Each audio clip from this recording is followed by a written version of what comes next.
వాళ్ళ మామగారు అయినటువంటి అందుగుల శ్రీనివాస్ గారు, వేదిక మీద ఉన్నటువంటి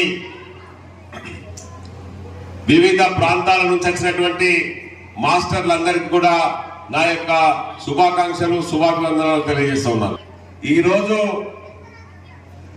బ్రహ్మాండంగా చిన్న చిన్న పిల్లలను కూడా వాళ్ళ తల్లిదండ్రులు ఈరోజు కరాటే శిక్షణకు వాళ్ళ పిల్లలు భవిష్యత్తు లోపల శారీరకంగా దృఢంగా ఉండాలా, మానసికంగా దృఢంగా ఉండాలా, ఏ కార్యక్రమంలో కూడా ఇప్పుడే మాస్టర్ గారు చెప్పిండ్రు, చాలా తక్కువ రెమ్యునరేషన్లకు ఉదయాన్నే లేచి సాయంత్రం పూట బైక్ల మీద వెళ్ళి అనేక కష్టాలు పడుతూ ఎంతో మంది కరాటే శిక్షకులను, కరాటే బ్లాక్ బెల్ట్లను, గోల్డ్ మెడలిస్టులను తయారు చేస్తున్నటువంటి వేదిక మీద ఉన్నటువంటి ఇన్స్ట్రక్టర్లందరికీ నా యొక్క హృదయపూర్వక నమస్సుమందరూ తెలియజేస్తా ఉన్నానని చెప్పి ఈ సందర్భంగా మనం ఇస్తా ఉన్నాం.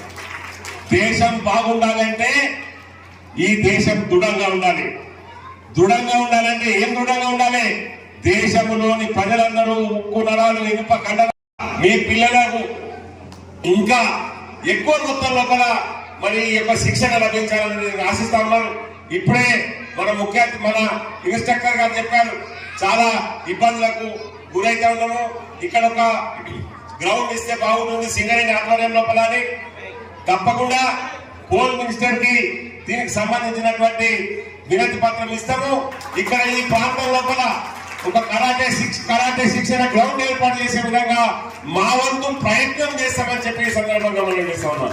మరి మరోసారి నిర్వాహకులందరినీ అభినందిస్తా ఉన్నా.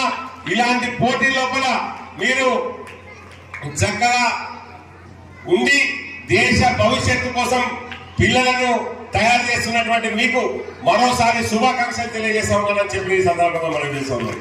అదేవిధంగా ఈ నిర్వహణ లోపల పూర్తి సహాయ సహకారాలు అందించిన రవిసాగర్ గారు, అదేవిధంగా మెడల్స్, ట్రోఫీలు అందించినటువంటి మా నాయకులు అందుగుల శ్రీనివాస్ గారు కూడా ఇటువంటి సేవా కార్యక్రమాల లోపల చాలా కార్యక్రమాల లోపల ఆయన పాల్గొంటారు. వారికి కూడా ఇలాంటి కార్యక్రమాల లోపల ఇంకా ముందు ఇంకా ఎక్కువ కార్యక్రమాల లోపల పాల్గొని మరి ఇలాంటి దేశ హితమైనటువంటి కార్యక్రమాల లోపల పాల్గొనే శక్తిని భగవంతుడు ఇవ్వాలని చెప్పి నేను ప్రార్థిస్తా ఉన్నా.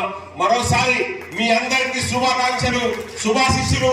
మీరందరూ ఉన్నతమైనటువంటి కరాటే విద్య లోపల ఉన్నతమైనటువంటి స్థాయికి చేరాలని చిన్నారులందరూ ఆకాంక్షిస్తూ ఈ అవకాశం ఇచ్చినటువంటి పెద్దలందరూ చాలా అవసరం అని చెప్పి మేము అందిస్తున్నాము. ఒక ఆర్ట్ దాదాపు 2000 సంవత్సరాల కింద మార్షల్ ఆర్ట్స్ ఇది పుట్టింది. బుద్ధుడి నుంచి పుట్టిన మార్షల్ ఆర్ట్స్ ని అది పడిపోవద్దని చెప్పి మేము మార్షల్ ఆర్ట్స్ ని కొనసాగుతాం. దయచేసి ఇక్కడ స్టేజ్ మీద ఉన్న మాస్టర్లకు, మరి నాకన్నా పెద్ద మాస్టర్లకు, తర్వాత అదేవిధంగా పొలిటికల్ లీడర్స్ పెద్దలకు పేరు పేరున నమస్కరిస్తున్నాను. ఏంటంటే కేంద్రం నుంచి వెళ్ళి ఒక్క స్టూడెంట్స్ కు ఒక 20,000 జీతం ఇస్తే ఒక స్కూల్లో పర్మనెంట్ అయ్యే అవకాశం జరిగిందని చెప్పి నా యొక్క మనవి. అదేవిధంగా మేము అదొక స్కూల్లో కూడా మేము కరెక్ట్గా చెప్తున్నాం కానీ ఇక్కడ టోర్నమెంట్స్ పెడితే మాకు స్థలం లేదు. ఒక సింగరేణి స్థలం మాకు ఇస్తే కనుక కరాటే క్లబ్ని చిన్నపాటి క్లబ్ కప్పుకుంటే ఆ క్లబ్ లో మేము టోర్నమెంట్స్ పెట్టాలనుకుంటున్నాము. ఎందుకంటే టోర్నమెంట్స్ పెట్టాలంటే క్లబ్ కు స్పాన్సర్ కావాలంటే ఎవరు ఇస్తారని ఈ రోజులలో ఒక్క టోర్నమెంట్స్ పెట్టాలంటే పెళ్లిలు ఉంటాయి. దానికి 40,000, 50,000, 60,000 మనం డబ్బు కడతాను ఒక ఇన్స్ట్రక్టర్. దయచేసి మాకు సింగరేణి తరపు నుంచి స్థలం ఉంటే మాత్రము మేము